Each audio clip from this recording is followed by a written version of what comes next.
fast, 206, full break. Roger, 206, clear to break.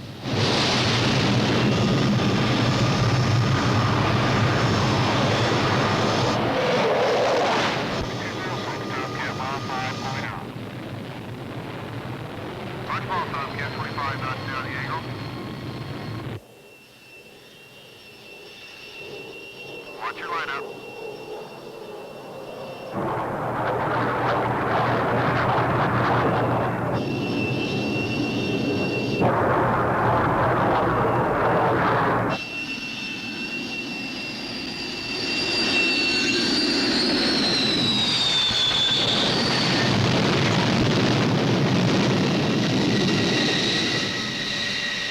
Home.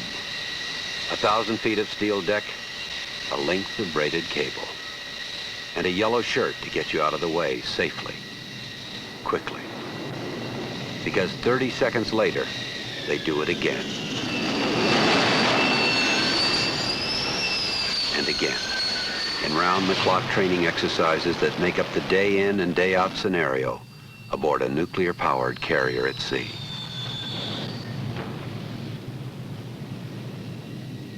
"17 stories from superstructure to engine room, with a population of more than 6,000 specialists who run this city and manage its air wing of some 90 aircraft.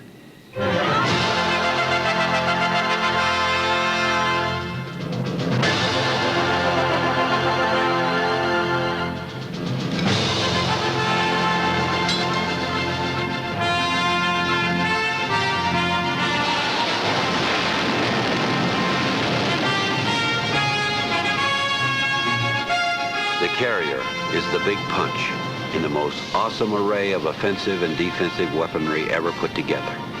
The United States Navy Battle Group.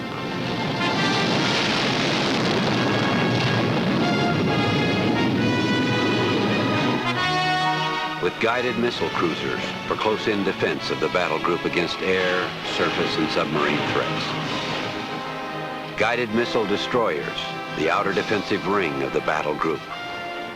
Nuclear attack submarines to sweep a clear sonar path ahead of the surface ships. With the help of supply ships and escort frigates, it's a formidable task force, second to none.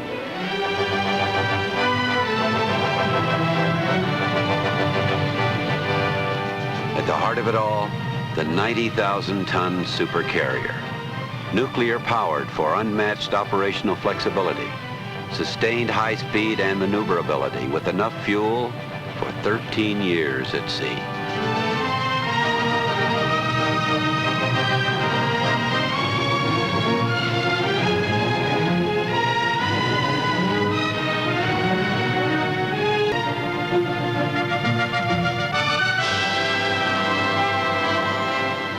It's a self-sustaining mobile fortress. Its primary role, to project U.S. air power, nothing more, nothing less.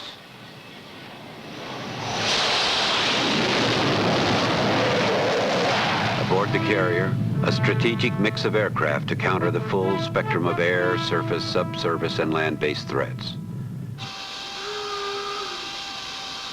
2 squadrons of F-14 Tomcats with the speed and firepower to intercept hostile aircraft and missiles hundreds of miles from the carrier.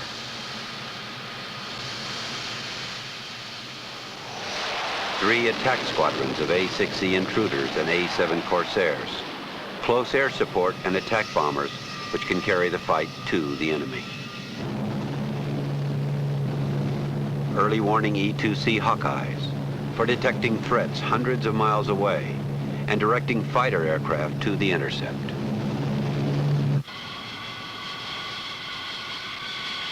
For anti-submarine operations, the long-range S-3 Viking carries a variety of sensors as well as torpedoes and sonobuoys.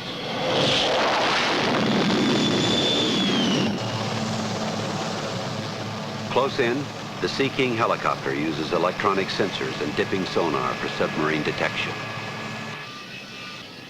To counter the growing threat of electronic warfare, EA-6B Prowlers jam enemy radar in support of the carrier's strike aircraft.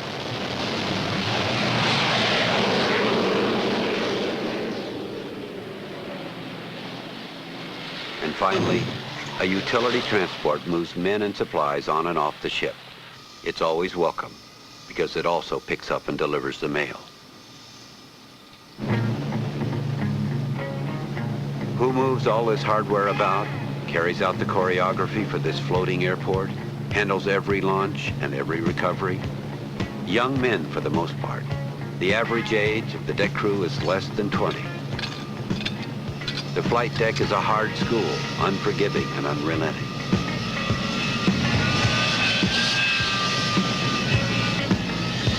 Roles are clearly defined. The color of the shirt tells the function of the man. Yellow shirts direct all the airplanes on the flight deck. Nothing moves without their say-so.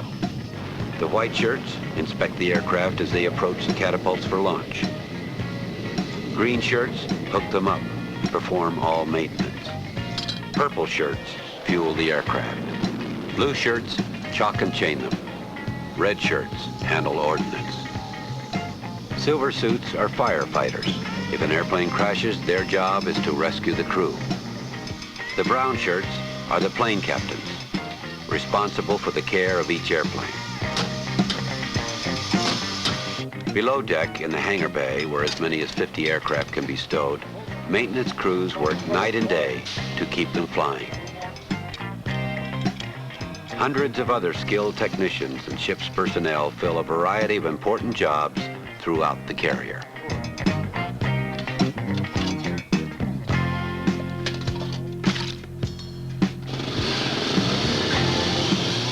For everyone aboard the carrier, each day is a day of practice, a day of training.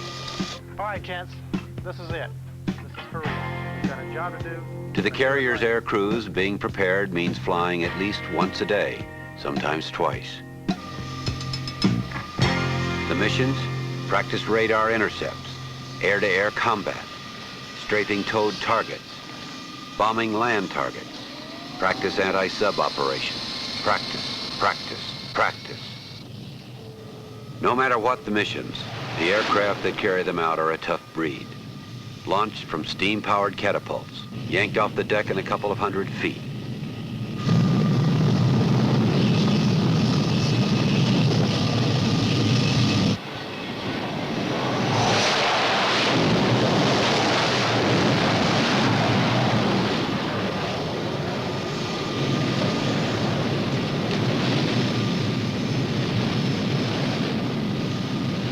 You go from 0 to 160 knots in 2.5 seconds, with no runway left over.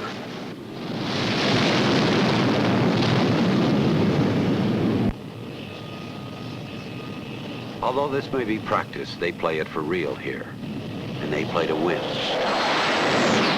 This day, A-6 Intruders, carrying a bomb load second only to the B-52, are headed for a tank farm 100 miles inland.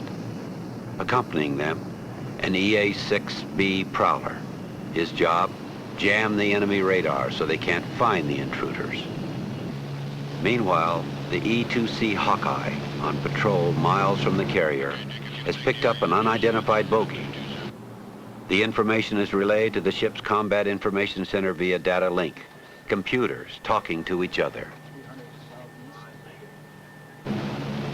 Operating at 30,000 feet, the E-2C's radar can detect potential threats long before the ship's radar, giving the battle group the critical advantage of time.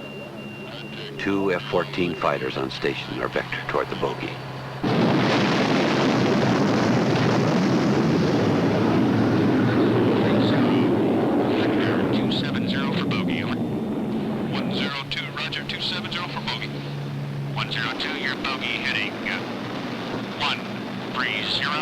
Speed 102, roger, and 102 steady, 270.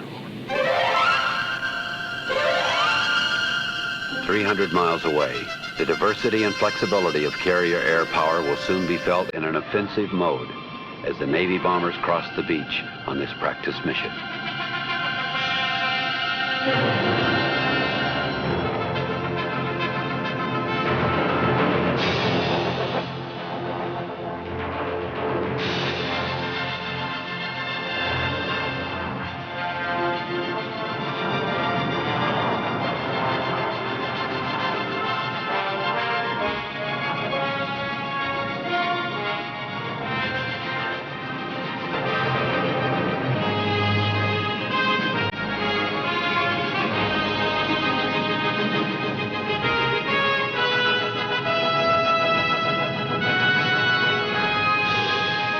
Mission accomplished.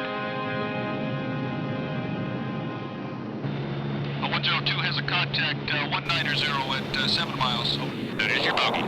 Roger, Judy. 102 west.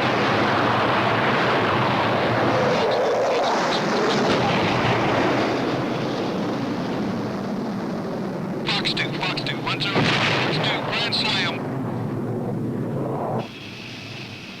On the way back to the carrier, the F-14 will practice a refueling hookup with one of the ship's A-6 tankers.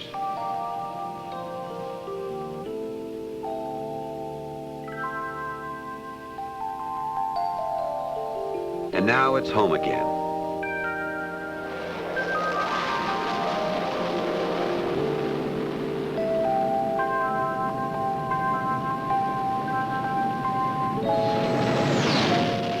Putting 20 tons of airplane on a patch of heaving, rolling carrier deck quickens the pulse of even the most experienced pilots.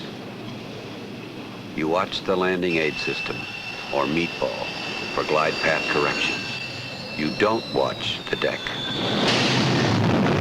A 50-ton pull on the tail hook brings the airplane to a complete standstill in 2 seconds. At night, or in bad weather, it's even tougher. From about 10 miles out, your flight is directed by the Carrier Air Traffic Control Center. As you near the carrier, you're looking for a pattern of light about 3/4 of a mile ahead to set up your approach. If you hit a gust of wind, the airplane will climb or descend on you, and you've got to make a glide slope correction, or go around again. Sometimes it's so black you have absolutely no reference, no depth perception. It's as if you're in an endless tunnel, groping for daylight, until you suddenly hit the deck.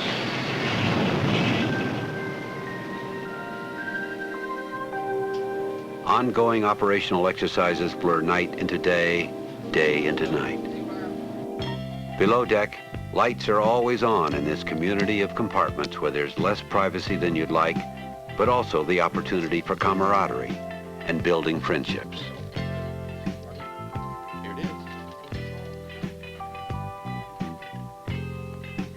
12-hour shifts allow little time to be bored. There are appointments to keep, things to take care of.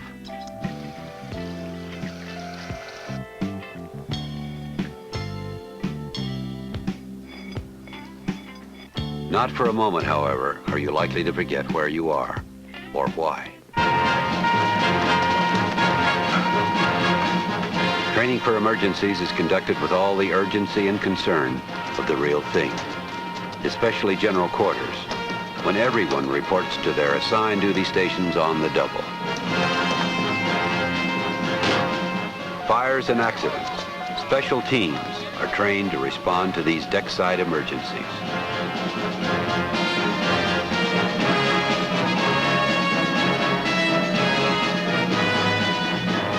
Everyone on deck helps during emergency landings, erecting a barricade of nylon webbing that can stop a disabled airplane at 140 knots. Nothing is held back during these drills because there's always a possibility that this time it isn't just a drill.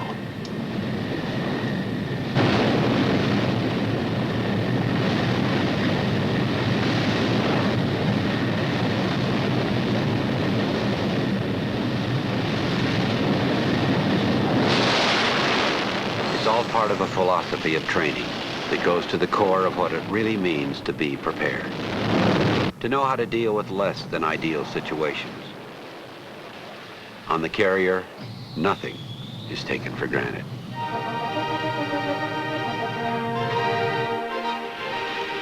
Thus, we maintain a vigilance on 3 oceans. With the carrier battle group, the first line of defense, a guarantee of open sea lanes around the world, and the most powerful, readily deployable asset to our global maritime strategy, imposing enough to keep the peace or turn the tide of conflict. And above all, always ready.